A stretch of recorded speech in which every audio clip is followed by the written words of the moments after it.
CHO exam 2026 में लगभग 5 से 6 दिन बाकी है। टाइम बहुत कम है और सिलेबस बहुत है, लेकिन अभी भी आपने अगर स्टडी नहीं किया है तो आपको चिंता करने की जरूरत नहीं है। इस वीडियो में मैं आपको 10 इंपॉर्टेंट टॉपिक्स बताने वाला हूं जिसको आपको इन टाइम में पढ़ना है। जो आप पढ़ते हो तो you will be prepared to write CHO exam, ताकि जो भी एमसीक्यूज हो उसको आप सॉल्व कर पाओ। नमस्कार दोस्तों, मेरा नाम है आशीष गायकवाड़ और स्वागत है आप सभी का फिर से एक बार हमारे इस यूट्यूब चैनल पे। तो इस वीडियो में हम आपको 10 पॉइंट्स बताने वाले हैं, 10 इंपॉर्टेंट मेजर इंपॉर्टेंट टॉपिक्स में आपको बताने वाला हूं।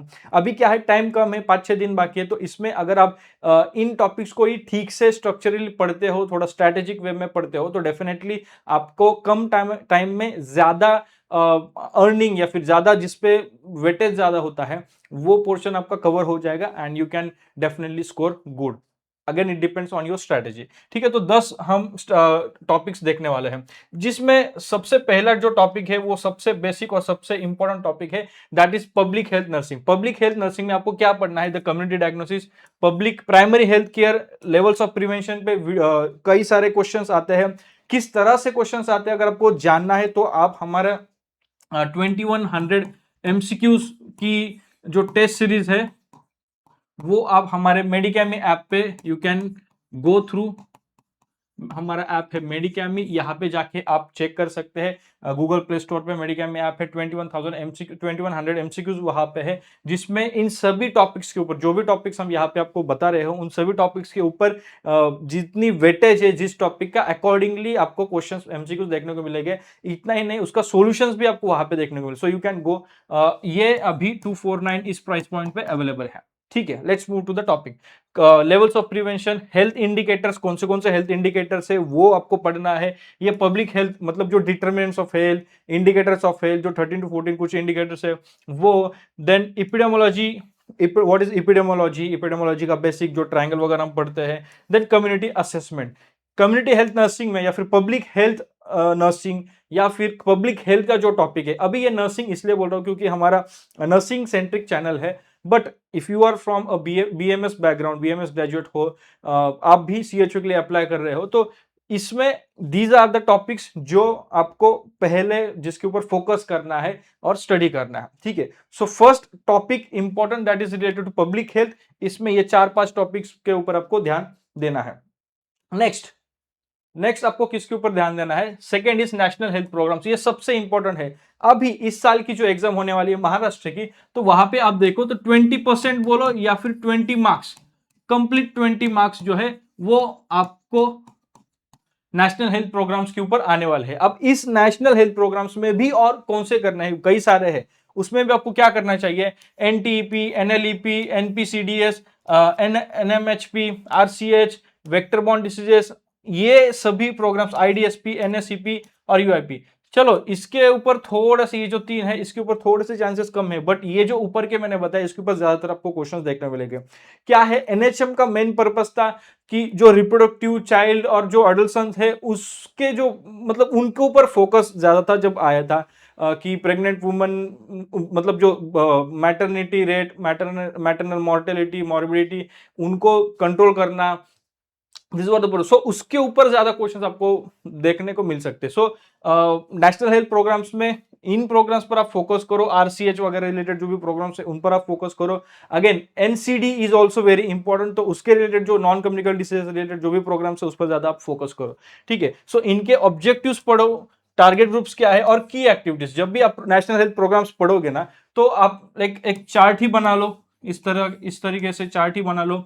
फिर उसमें आप ऑब्जेक्टिव्स क्या है वो पढ़ लो, टारगेट ग्रुप्स क्या है, किसको बेनिफिट मिलने वाला है, that is the target group, और इसमें इसके तहत एक्टिविटीज क्या होने वाले हैं, किस तरह से इंप्लीमेंटेशन हुआ है, इसके लिए हर एक इसमें आपको स्टैट मिलेगा, कोई ना कोई स्टैट मिलेगा, हर एक प्रोग्राम है तो वो स्टैट।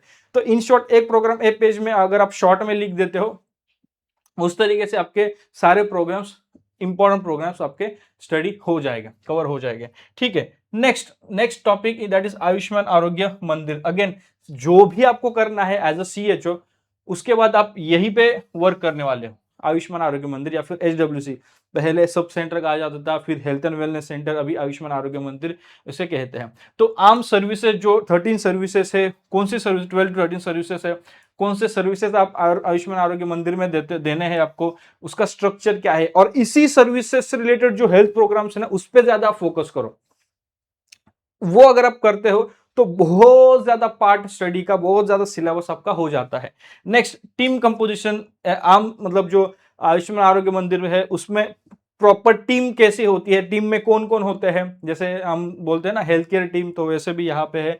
पॉपुलेशन, एक आयुष्मान आरोग्य मंदिर कितना पॉपुलेशन कवर करता है, एंड देन पीएचसी कितना पॉपुलेशन कवर करता है, वो भी एमसीक्यू आ सकते हैं। Then role of CHO, screening and referral system, registers कौन से मेंटेन किए जाते हैं, जो कि आईडीएसपी वाला जो पार्ट है वो हेल्थ के पॉलिसी में है, वो आप उसमें आपको देखने को मिलेगा, registers and reporting. So you should study about this Ayushman Arogya Mandir के बारे में, then you can focus on the next part. और जो नेक्स्ट टॉपिक है that is maternal child health, MCH. Again I would say बहुत इंपॉर्टेंट टॉपिक है। एक major reason for NHM to come into play is this. तो ये reason है जिसके कारण एनएचएम की मतलब एनएचएम शुरू हुआ और बाकी हम देख रहे हैं इसका इम्प्लीमेंटेशन। तो this is one of the main reason for that. तो डेफिनेटली इसके ऊपर आपको क्वेश्चंस देखने को मिलेंगे। तो एएनसी पीएनसी क्या होता है, एएनसी सर्विसेज क्या होते हैं, पीएनसी सर्विसेज क्या होता है, what are high risk pregnancy, उसके रिगार्डिंग कुछ प्रोग्राम्स है, क्या होता है बेनिफिट्स वगैरह वो देखो। न्यूबॉर्न केयर, आईएमएनसीआई बहुत ज्यादा इंपॉर्टेंट है, आईएमएनसीआई इसके ऊपर क्वेश्चंस आते हैं। इम्यूनाइजेशन के ऊपर डेफिनेटली क्वेश्चन आपको देखने को मिलते हैं, कौन सा इंजेक्शन किस साइड पे है, या फिर which is the correct way to administer so and so vaccination, तो वो रूट और जो भी डोज है वो आपको पता होना चाहिए। Then growth and development and RCS, ठीक है। So again this is also very important topic. तो एमसीएच के ऊपर ध्यान दो अच्छे से, इसके ऊपर क्वेश्चंस आते हैं, बहुत इंपॉर्टेंट टॉपिक है। It is one of the, again जैसे मैंने कहा बहुत इंपॉर्टेंट टॉपिक क्यों है, क्योंकि एनएचएम आने के पीछे का एक, कई सारे कारणों के बीच में एक जो मेन कारण रीजन है वो ये भी है, ठीक है। Next important topic is this, communicable disease. अब कम्युनिकेबल डिसीज बेसिक जो कम्युनिटी में आपको देखने को मिलते हैं, जिसमें सबसे पहले आता है ट्यूबरकुलोसिस, सेकेंड है malaria, dengue, leprosy, HIV AIDS, rabies, then diarrhoeal disorder, surveillance, इनका सर्विलेंस, प्रिवेंशन एंड कंट्रोल। अब टीबी का आपको बहुत काम, ये this is one of the indicators जिसके ऊपर आपको पीबीआई मिलता है, तो डेफिनेटली इसके ऊपर आपको क्वेश्चंस देखने को मिल सकता है। देन मलेरिया, डेंगू, लेप्रोसी, ये लेप्रोसी इज ऑल्सो अगेन इसके ऊपर एक एक मंथ ही होता है, you have to search and work for that.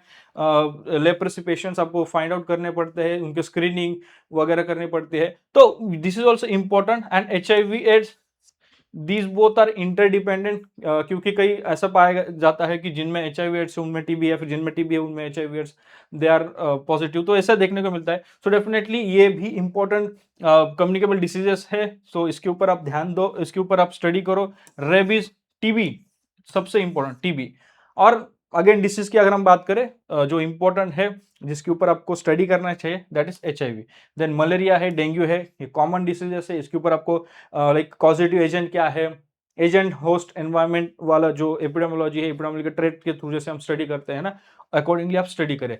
Then हाँ, फिर ये सर्वेलेंस क्या कहता है, सर्वे क्या कहता है, what are the preventive measures, control measures जो एनएचएम के द्वारा, एनएचएम प्रोग्राम्स, एनएचएम पॉलिसीज के द्वारा क्या कंट्रोल मेजर्स या फिर प्रिवेंटिव मेजर्स लिए जाते हैं, या फिर आम लेवल पे, मतलब आयुष्मान आरोग्य मंदिर लेवल पे एज अ सीएचओ, उस लेवल पे क्या प्रिवेंटिव मेजर्स या फिर कंट्रोल मेजर्स लिए जाते हैं, तो उनके ऊपर भी थोड़ा सा स्टडी करो। आपको सब्जेक्टिव एग्जाम नहीं है, बट स्टिल वो बेसिक अगर आपको पता है तो ऑब्जेक्टिव टाइप जो क्वेश्चंस आते हैं, एमसीक्यूज आते हैं, वो आपको सॉल्व करने में हेल्प होगी। जैसे क्लिनिकल बेस्ड सिनेरियो क्वेश्चन जिसको हम बोलते हैं ना, उस टाइप के क्वेश्चन अगर आते हैं तो आपको हेल्प होगी, ठीक है। उसके बाद जो important another question is non communicable disorders. Non communicable disorder आपका as a CHO main role है, बहुत ज्यादा रोल है, इसमें आप ही का रोल है। एनसीडी स्क्रीनिंग, ये आपका रोल है, ये आपका काम है एज अ सीएचओ। तो इसके ऊपर डेफिनेटली विल सी क्वेश्चन जहां पे आप हाइपरटेंशन, डायबिटीज, कैंसर, इनको स्क्रीन करते हो, इनके लिए जो ओवर 30 एज ग्रुप के ऊपर जो भी पॉपुलेशन है उनको स्क्रीनिंग आपको करते हो, तो definitely you should know about this. जो भी नॉन कम्युनिकेबल डिसऑर्डर्स है, हाइपरटेंशन है, डायबिटीज है, कैंसर है, फिर उसमें oral cancer, breast cancer, cervical cancer के लिए आप स्क्रीन करते हो, तो उसके बारे में यू शुड नो, और इसके ऊपर डेफिनेटली क्वेश्चन आएगा। तो रिस्क फैक्टर्स क्या होता है, कैसे स्क्रीनिंग होती है, लाइफस्टाइल मॉडिफिकेशन क्या करने चाहिए, गो थ्रू इट। स्टडी करो, पढ़ाई करो, डेफिनेटली आप इनके ऊपर क्वेश्चंस सॉल्व कर पाओगे। उसके बाद नेक्स्ट जो है वो है एपिडेमोलॉजी और बायोस्टैटिस्टिक्स, इंसिडेंस और प्रीवैलेंस। जैसे मैंने कहा ना कि एनएचएम के जो भी प्रोग्राम्स है उसमें आपको स्टैट्स देखने को मिलेंगे, तो वो वही है। तो जैसे कि एपिडेमियोलॉजी, आप किसी भी कोई भी एक डिसीज लेते हो तो उसमें कितने प्रीवैलेंस क्या है, इंसिडेंट रेट क्या है, तो ये स्टैट्स पढ़ लो, समझ लो, ये डायरेक्टली आ सकते हैं, राइट। तो yes, then mortality rate, morbidity rate, epidemiological trend, then outbreak investigation, sensitivity and specificity, ठीक है। तो these are very important topics under epidemiology and biostatistics. अभी जो स्टैटिस्टिक्स है, अभी जो वाइटल स्टैट्स है वो थोड़े से चेंज हुए हैं, कई थोड़े से मतलब क्या चेंज आया है, तो अपडेटेड स्टैटिस्टिक्स पढ़ो सो दैट आपके आंसर गलत ना हो। ऐसा ना हो कि अपडेटेड स्टैट्स भी ऑप्शंस में है और जो पहले के बुक्स में जो भी आपने स्टैट्स पढ़े हैं वो भी ऑप्शन में है, तो आप बुक के ऑप्शन के जो भी बुक्स में के जो स्टैट्स है वो आप ऑप्शन टिक कर दो, लेकिन वो आपका आंसर गलत आए, बट अपडेटेड ही आंसर करेक्ट रहेगा। सो वो पढ़ना जरूरी है, डोंट गेट कंफ्यूज। नेक्स्ट जो टॉपिक है that is environment and occupational health, जिसमें water purification, sanitary, air pollution, occupational health hazard, vector control. तो इसमें ये जो 2 पॉइंट्स है आप इसके ऊपर डेफिनेटली पढ़ लो। इसके ऊपर कम चांसेस है आने के, बट हाँ, just go through it. Next जो टॉपिक है that is health education and communication. Again IC activities, communication methods के ऊपर क्वेश्चंस आते हैं, हेल्थ प्रमोशन के ऊपर क्वेश्चन आते हैं, कम्युनिटी पार्टिसिपेशन। तो ये 2 टॉपिक इसमें से बेसिकली आप पढ़ो। और आईसी बीसीसी, ये जो है ना आईसी जो एक्टिविटीज है ये आपको इंप्लीमेंट करना है, तो should go through it, definitely that will help. Next if we see that is Maharashtra health system. तो पीएचसी और आम का स्ट्रक्चर क्या है, हायरार्की क्या फॉलो की जाती है, sub centre, PHC, block, district, referral systems कैसे होते हैं, the NHM, what is NHM, NHM कब स्थापित हुआ, कैसे आया, डायरेक्ट एनएचएम आया, उससे पहले क्या था एनआरएचएम, फिर एनएचएम फाउंड हुआ, एनएचएम के अंडर फिर एनयूएचएम और एनआरएचएम। तो ये कब हुआ, क्या हुआ, इनके डेट्स, ईयर याद रखना जरूरी है, ठीक है। सो और फिर सीएचओ के duties and responsibilities, if you know the 10 indicators, definitely that will help you to solve the questions and score good marks. उसके बाद अभी स्पेसिफिक अगर आपको स्टडी करना है तो किस पे फोकस करना है, तो जो स्ट्रक्चर पे अच्छा सा फोकस करो, हेल्थ सिस्टम जो है उस पर फोकस करो, सीएचओ के रोल, हेल्थ जो वर्कफोर्स है, देन गवर्नमेंट स्कीम्स के ऊपर ध्यान दो, जो करंट अपडेट्स है क्योंकि एग्जाम में जीके के क्वेश्चंस आने वाले हैं उसके ऊपर ठीक से ध्यान दो, and Maharashtra GK same current updates या फिर जीके। करंट अपडेट्स में जैसे कि मैंने बताया ना बायोस्टैट जो वाइटल स्टैट्स है वो चेंज हुआ है, तो कौन से चेंज हुए, क्या हुआ है, वो अपडेटेड रखो, नॉलेज अपडेटेड रखो, सो दैट आपको लगेगा सही है बट वो ड्यू टू अपडेट वो आपका गलत हो जाएगा, ठीक है। सो इस पे ध्यान देना है। अभी आपको स्टडी कैसे करें, सबसे important question, how to study, where to start from. अगर आप अभी भी सोच रहे हो 5-6 दिन बाकी है, स्टडी कहाँ से शुरू करें, कैसे स्टडी करें, तो शुरुआत में आप जो आर्म्स का स्ट्रक्चर है, एचडब्ल्यूसी का स्ट्रक्चर है और सीएचओ के रोल है, वहां से आप स्टडी करना स्टार्ट कर सकते हो। वो समझने के बाद आप नेशनल हेल्थ प्रोग्राम्स देखो। नेशनल हेल्थ प्रोग्राम जब आप पढ़ते हो ना, उसी में आपके नॉन कम्युनिकेबल डिसीजेस और कम्युनिकेबल डिसीजेस का बहुत मतलब परसेंट में स्टडी हो जाएगा। बेसिक तो भी जो है इंफॉर्मेशन आपको मिल जाएगी, फिर उसके बाद जो एमसीएच है, एनसीडी है और कम्युनिकेबल डिसीज है उसके ऊपर आप ध्यान दो।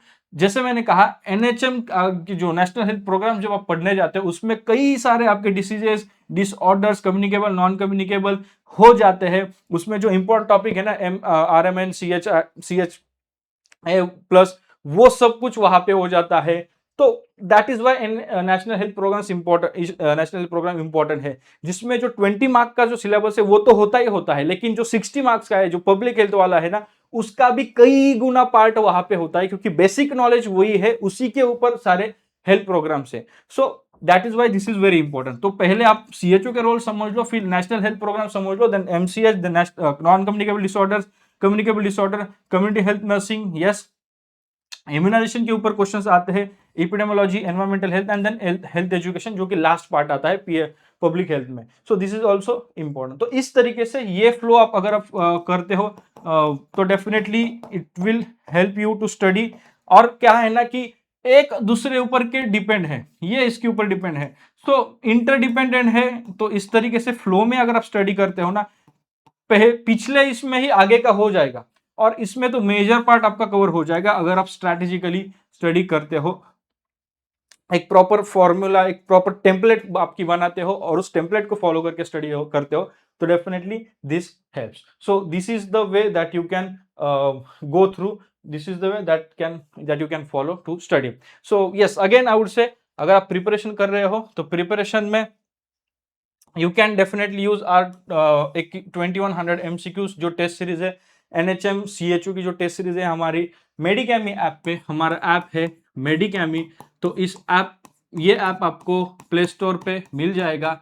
जस्ट गो एंड सर्च मेडिकैमी, यहाँ पे आपको रजिस्टर करना है, लॉग इन करना है, and then you will see NHM CHO course,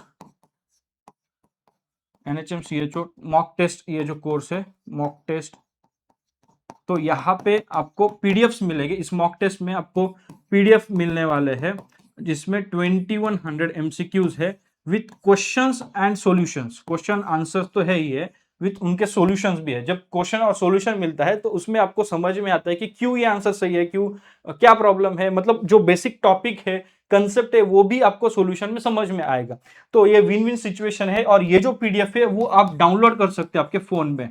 तो आप देख कर, मतलब you can see, you can get the hard copy, download कर सकते हैं सारे पीडीएफ एंड सॉल्व कर सकते हैं. इसमें जो आपका सिलेबस है 60-20-20, मतलब जो पब्लिक है, फिर आपका जीके, NHM, ये पैटर्न में आपको क्वेश्चंस मिलेंगे. इजी टू, जैसे जैसे आपका जैसे जैसे पीडीएफ आगे आगे बढ़ता है, नंबर ऑफ पीडीएफ, वैसे वैसे जो डिफिकल्टी लेवल है ना क्वेश्चंस की, वो बढ़ते रहेगी. शुरुआत में क्वेश्चंस थोड़े इजी है शुरू के पीडीएफ में, लेकिन आगे जैसे आपके पीडीएफ आगे बढ़ते रहेंगे, एक एक टेस्ट आप आगे बढ़ते रहोगे, तो जो डिफिकल्टी लेवल है वो भी बढ़ते रहेंगे. तो definitely you can use this, और यही सेम पीडीएफ आपको जब एग्जिट एग्जाम होगी ना, तो एग्जिट एग्जाम में भी काम आने वाले हैं. इसलिए ये इंपॉर्टेंट है, और क्योंकि आप डाउनलोड कर सकते हो तो उसमें आपका बेनिफिट ही बेनिफिट है, आप आगे बाद में जाके स्टडी कर सकते हो. और आने वाले दिनों में will definitely try, if you demand, या फिर आप अगर आप चाहोगे तो हम इसमें और अपडेट लाएंगे और टेस्ट हम ऐड करने की जरूर कोशिश करेंगे. So that's it in this video. I hope आपकी जो स्ट्रैटेजी या फिर आपके स्टडी करने में इस वीडियो के थ्रू मतलब आपके कुछ क्वेश्चन रहे होंगे, या फिर कैसे करूँ, क्या करूँ, तो आफ्टर दिस वीडियो आपको डेफिनेटली हेल्प हुई होगी. सो मिलते हैं किसी और वीडियो में किसी और टॉपिक के साथ. तब तक के लिए शालोम, शांति और सलाम. Bye bye.